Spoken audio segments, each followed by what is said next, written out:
Un animateur qui n'a pas peur de se mouiller. Francis Gosselin. Il désamorce minutieusement n'importe quelle bombe qui tombe sur l'actualité. Ça va brasser. C'est surprenant. Ça, pour moi, on rate un peu la cible. Mais c'est quand même fascinant. Vous êtes plus notre champion. Stéphanie Touga. On a voté, mais oui. Stéphanie Touga, ça se poursuit la valse des politiciens à la commission Galland. Ça doit te réjouir. Toi, je sens que tu jubiles un petit peu quand même à regarder tout ça.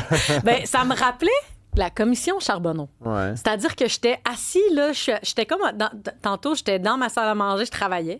Puis je commençais à réfléchir à la chronique. Puis là, j'écoutais du coin de l'œil puis d'une oreille plus attentive que je pensais Geneviève Guilbeault. Puis j'étais comme, aïe, c'est tellement intéressant. Puis ça me rappelait la commission Charbonneau où on était en mode, mon Dieu, à chaque jour, il y a des nouvelles affaires qui sortent. Évidemment, pas le même degré, pas les mêmes enjeux, mais je trouve que j'ai ça... l'impression que dans la commission Charbonneau, il y avait des vrais méchants. Tu sais, c'était comme... Oui, là, c'est juste, ça. sont juste niais.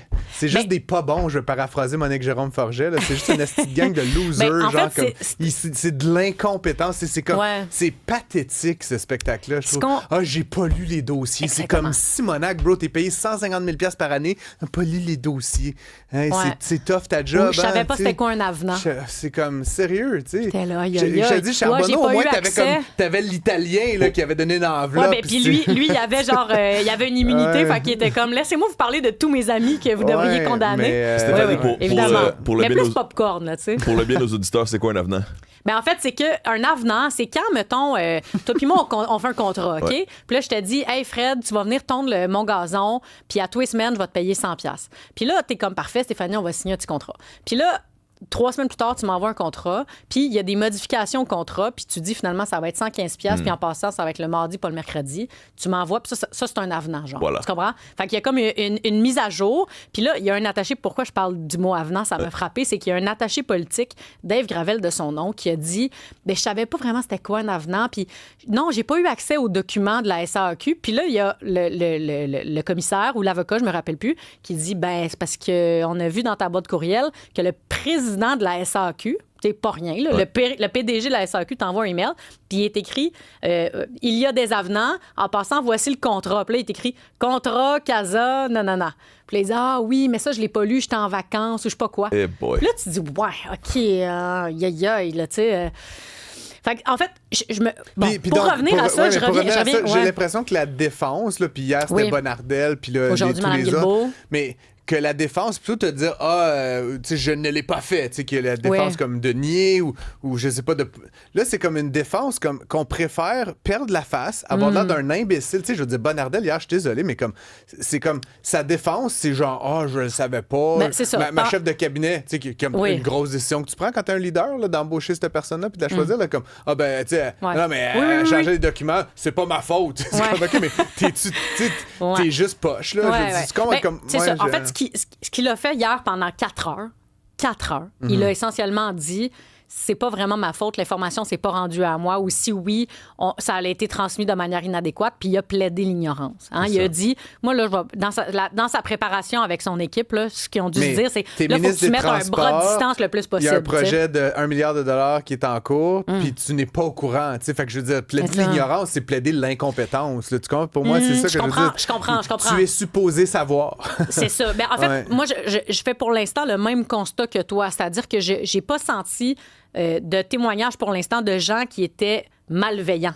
J'ai senti des gens qui étaient par moments paresseux. Tu comprends ce que je veux dire? Genre, on n'a pas vraiment lu les documents ou on a eu, mais on m'a dit que c'était correct, fait que j'ai pas trop posé de questions.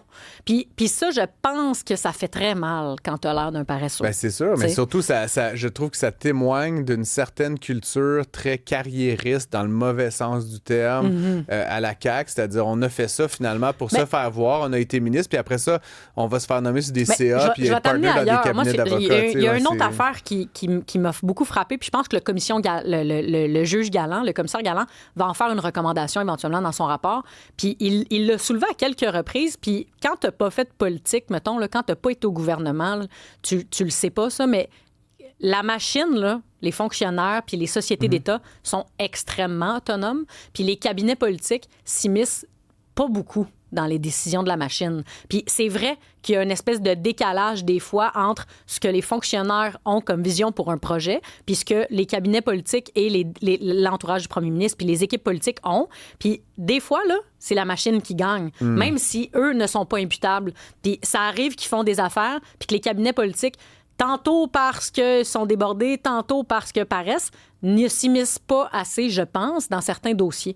Puis ça donne des scénarios comme on a devant nous en ce moment, c'est-à-dire qu'il y a de manière autonome et souveraine, pour reprendre le mot de M. Bonnardel, une entité de l'État, pour la SAEQ pour ne pas la nommer, qui a fait ses affaires, qui a donné de l'information par bribes, ici et là, des fois à M. Kerr, des fois à M. Bonnardel, des fois aux libéraux avant, ensuite un peu à Geneviève Guilbeault, des fois à un attaché politique, des fois au chef de cabinet.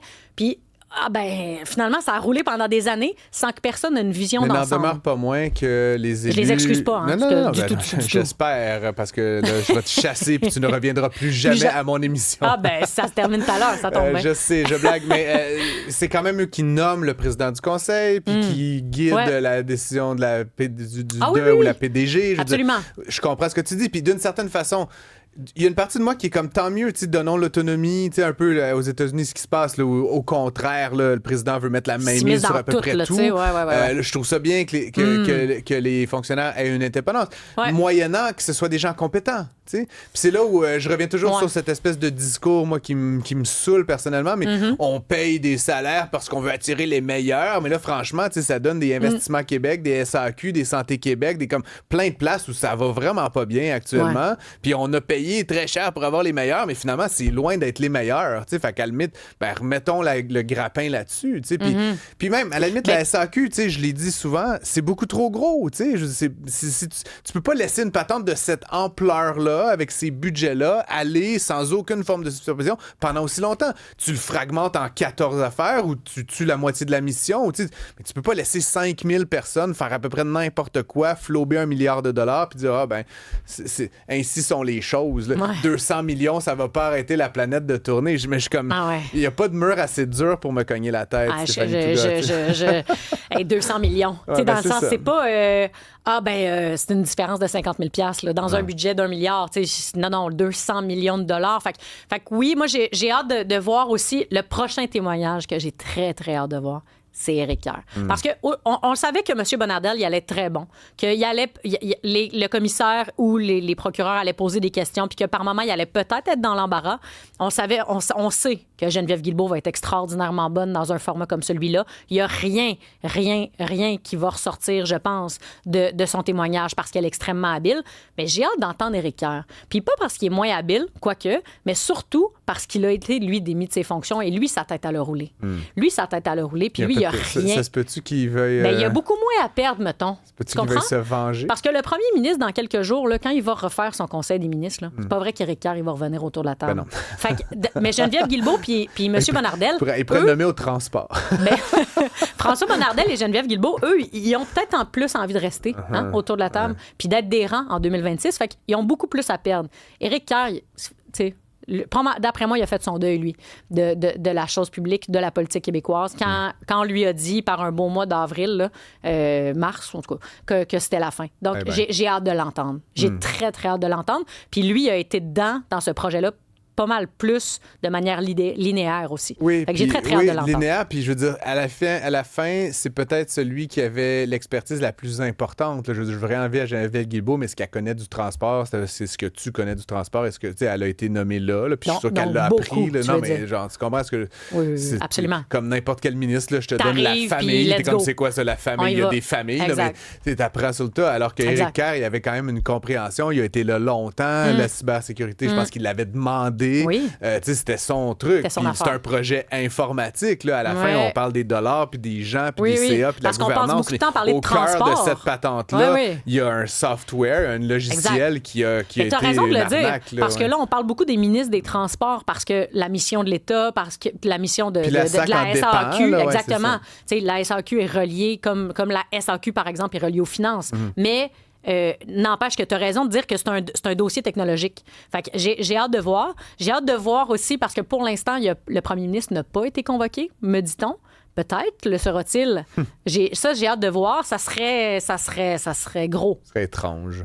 ça serait très étrange et ça serait gros, mais c'est pas exclu. Ce serait spectaculaire. Moi, je reviens toujours au fait qu'il y a une opacité avec la technologie. Puis, tu sais, tu disais, ça sent la paresse un peu, mais je me dis aussi que des fois, cette paresse-là, elle peut être exacerbée par le fait qu'on a l'impression que c'est donc compliqué. Ronds, tu comprends? Oui. C'est ce que je veux dire par paresse, c'est que j'ai l'impression qu'on a laissé des affaires un peu ici traîner, ici et là, puis ça s'est accumulé, puis c'est devenu la crise qu'on a devant nous. Peut-être parce qu'on est intimidé par l'opacité des procédés technologiques, puis il manque d'expertise au sein des ministères, puis au sein des gens pour comprendre c'est quoi le numérique, puis ça, faut voir qu'on règle ce problème-là. Je vais finir très, là-dessus, les amis, mais j'ai quand même le sentiment aussi que dans cet univers-là, pour en connaître quelques-uns là, de ces technologues et autres, là, d'avouer que tu ne sais pas et que tu ne comprends pas, ça se fait pas tant. Fait que t'as des gens de mal-enfants là, qui sont tout puissants dans leur cercle d'influence, qui pigent pas nécessairement l'aspect, pleinement l'aspect technologique, mais que ça se dit pas. Fait que tu bullshit till you make it, puis donc ultimement, ça donne des espèces d'accidents de train au ralenti. Je déteste cette phrase, mais c'est peut-être vrai. Mais j'haïs ça. Fake it till you make it.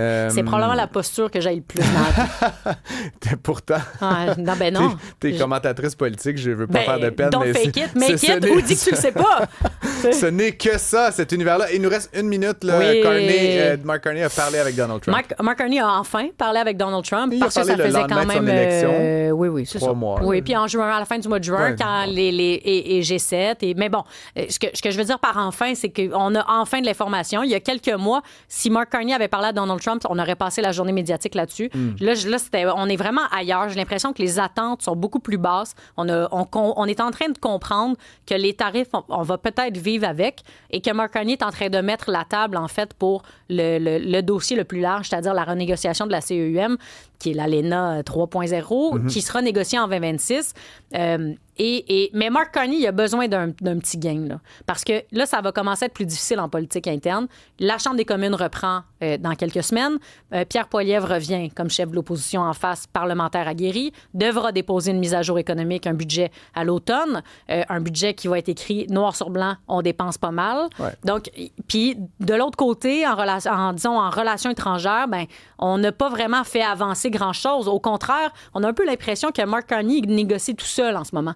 Donc, il y a comme besoin d'aller chercher un gain à quelque part, que ce soit en politique interne ou en politique étrangère, idéalement les deux, mais il va avoir besoin, là, parce que sinon, la lune de miel, elle va casser très, très vite, je pense, cet automne. C'est ma prédiction. Je suis partagé à écouter parce que j'ai le sentiment que c'est l'impression que j'en ai aussi. Ouais. Et je connais un peu... Puis on souhaite qu'ils réussissent, là. On mais espère, c'est plus sur... j'ai l'impression que Mark Carney, par son style, puis ce qu'il a fait à la Banque du Canada, puis ce qu'il a fait à la Banque d'Angleterre, c'est un style là, qu'il a, puis je crois qu'il continue à avoir. Puis tu sais, il a quand même rappelé cet été les premiers ministres. Puis je sens qu'il se passe plein d'affaires, mais genre plus que n'importe quel premier ministre de l'histoire. Puis Netflix, on n'en entend aucunement parler, là, mais genre il y a des émissaires dans tous les pays, en Europe, au Mexique. Je veux dire, je sens qu'il se passe plein d'affaires. Puis c'est plus du genre de politicien qui va nous annoncer de grosses choses trop tard. Peut-être. que l'inverse, là, qui est ce qu'on a l'habitude de voir en politique, c'est-à-dire je ferai ceci, puis là, il se passe rien, puis on est déçu. Puis je dis pas que c'est la bonne façon, parce que politiquement et médiatiquement, c'est dur pour Carney en ce moment, même s'il semble y avoir la lune de miel qui se poursuit. Mais je veux dire, on sent pas, comme tu le dis, que c'est quelqu'un qui est en contrôle, mais je sens que sous les... Moi, je trouve qu'il a l'air en contrôle, puis je le sais qu'il est hyperactif. Ce que je dis, c'est qu'à un moment donné, la population, elle a des attentes, puis tu as créé toi-même ces attentes-là en disant « elbows up, je suis l'adulte dans la pièce pour parler avec Donald Trump ». On va trouver des manières de régler ça. On va construire la plus grande économie du G7. Puis là, en ce moment, ça fait quelques mois, faut lui donner une chance, mais il y aura besoin d'aller chercher un gain parce que je pense que sinon, il va se casser les dents face à la population qui va être un peu déçue parce qu'il a lui-même créé ces attentes-là. Bien sûr, mais je pense que, puis encore une fois, sans vouloir le défendre, il y a ce qu'il contrôle et ce qu'il ne contrôle pas. Puis tu sais, Donald Trump, personne ne le contrôlera jamais. Non. Ça, sur quoi il y a du contrôle. Puis c'est là où, tu sais, Pierre Poilievre a été critique de ça. Je partage un peu son sentiment. On veut créer ce bureau des grands projets. Ça semble être comme plus de bureaucratie. Puis tu sais, là-dessus, Poilievre a un bon point. En même temps, si ça marche, puis si M. Carney réussit réussi à débloquer un pipeline, 3 barrages, une coupe d'usines.